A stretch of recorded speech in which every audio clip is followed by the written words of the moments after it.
ખાવામાં એકદમ સોફ્ટ એવા મકાઈના સોફ્ટ વડા બનાવવાના છે, સોડા વાપર્યા વગર. શીતળા સાતમ સ્પેશિયલ રેસીપી લઈને આવી છું. તમે જોઈ શકો છો એકદમ પરફેક્ટ વડા બન્યા છે. તમે પણ આ રીતે બનાવશો, તમારા વડા એકદમ પરફેક્ટ બનશે. તો સૌથી પહેલાં એક મોટા વાસણની અંદર અડધા કપ જેટલું દહીં ખાટું લેવાનું છે. એની અંદર આપણે એડ કરવાનો છે 1 ચમચી જેટલો ગોળ અને દહીંને સરસ રીતે બરાબર મિક્સ કરવાનું છે. સરસ રીતે બધું મિક્સ થઈ જાય એટલે હવે જે આપણે મકાઈનો લોટ લેવાનો છે એને ચાળીને જ યુઝ કરવાનો. હંમેશા ધ્યાન રાખવાનું. 250 ગ્રામ જેટલો મકાઈનો લોટ લીધો છે. કપથી માપશો તો 2 કપ જેટલો લોટ છે. 250 ગ્રામ જેટલો લોટ લીધો છે. આટલામાંથી લગભગ તમે 40 જેટલા વડા બનાવી શકો છો. લોટ સરસ રીતે ચડાઈ ગયો છે. પછી આપણે ઘઉંનો ઝીણો લોટ 1/4 કપ જેટલો લેવાનો છે. એને પણ આની અંદર જ સરસ રીતે ચાળીને મિક્સ કરવાનો છે. ઘઉંના લોટથી એક બાઇન્ડિંગ આવશે.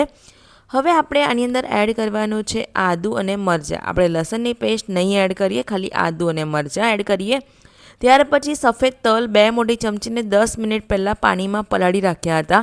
તલને આ રીતે પલાળીને એડ કરવાથી તલ તમારા તેલમાં છૂટા નહીં પડે, સરસ રીતે બરાબર લોટની અંદર ભેગા થઈ જશે.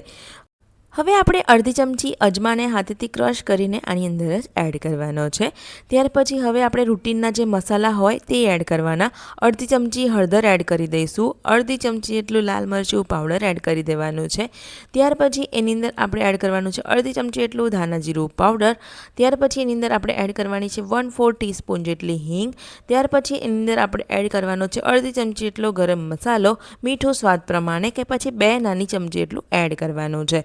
હવે આગળ આપણે 2 મોટી ચમચી એટલું તેલ મોહન માટે એડ કરવાનું છે.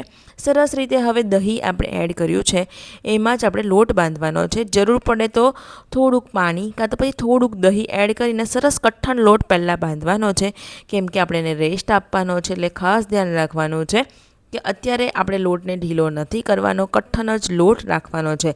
તો આ રીતે લોટ છૂટો છૂટો લાગે ત્યારે તમારે દહીં એડ કરીને સરસ રીતે કઠણ લોટને બાંધીને એને રહેવા દેવાનો છે. બધા જ મસાલા આપણે કરી દીધા છે, એટલે હવે કોઈ પણ જાતના મસાલા એડ કરવાની જરૂર નથી. આમાં તમને જો ધાણા ભાજી કે પછી મેથીની ભાજી એડ કરવી હોય તો તમે કરી શકો છો. તો બસ હવે એને આપણે ઢાંકીને લગભગ હું 3 થી 4 કલાક માટે રહેવા દઈશ.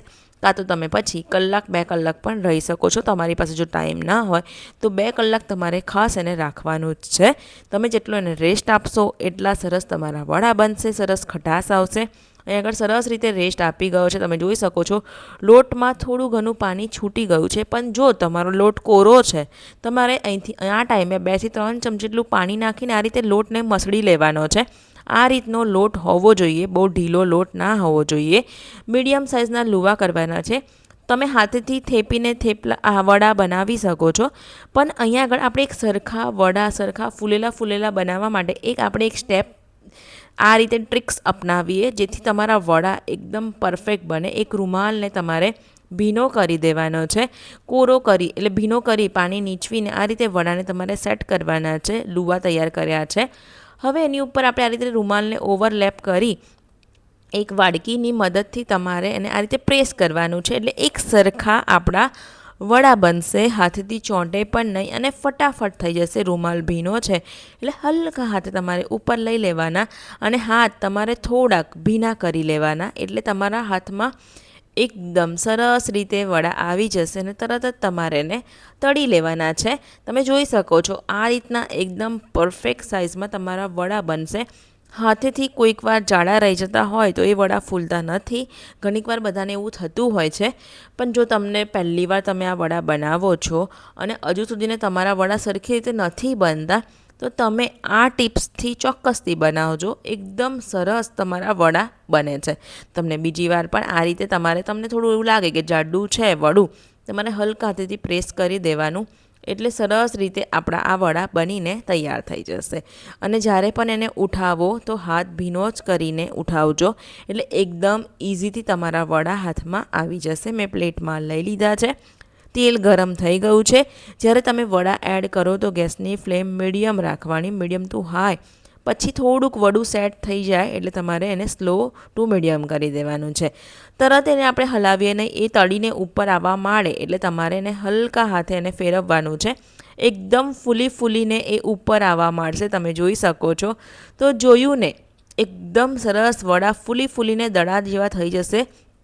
તમે જો આ રીતે વડા બનાવશો, તમારા બધા જ વડા ફૂલશે, ક્યારેય કોઈ કમ્પ્લેન નહીં આવે. તો ચોક્કસથી આ વડા બનાવજો. એકદમ સરસ ગોલ્ડન બ્રાઉન કલરના વડા થઈ જાય ત્યાં સુધીને તમારે એને તળી લેવાના છે. સરસ ક્રિસ્પી ઉપરથી કલર આવી જાય ત્યાં સુધીને તળીશું.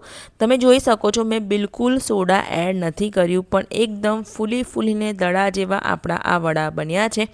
હલકા હાથે ફેરવીને તમારે તળી લેવાના છે. ખાસ ધ્યાન રાખવાનું, તળતી વખતે જ્યારે તમે એને એક વડું એડ કરો, તળીને ઉપર આવે પછી તમારે બીજું વડું એડ કરવાનું છે. તમે જોઈ શકો છો, એકદમ સરસ આપણા આ વડા બનીને તૈયાર થઈ ગયા છે. બધા વડાને આ રીતે તળી લેવાના છે.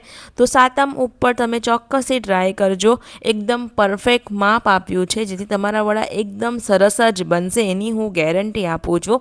ગુજરાતી કિચન યુટ્યુબ ચેનલ પર નવા છો તો સબસ્ક્રાઈબ કરવાનું બિલકુલ ના ભૂલતા. જલ્દીથી 1 મિલિયન સુધીને હવે પહોંચાડવાનું છે, તો તમારાથી જ છે. તો જલ્દીથી સબસ્ક્રાઈબ કરો. મળીશું એક આવા જ નવા વિડીયો સાથે. ત્યાં સુધીને આવજો.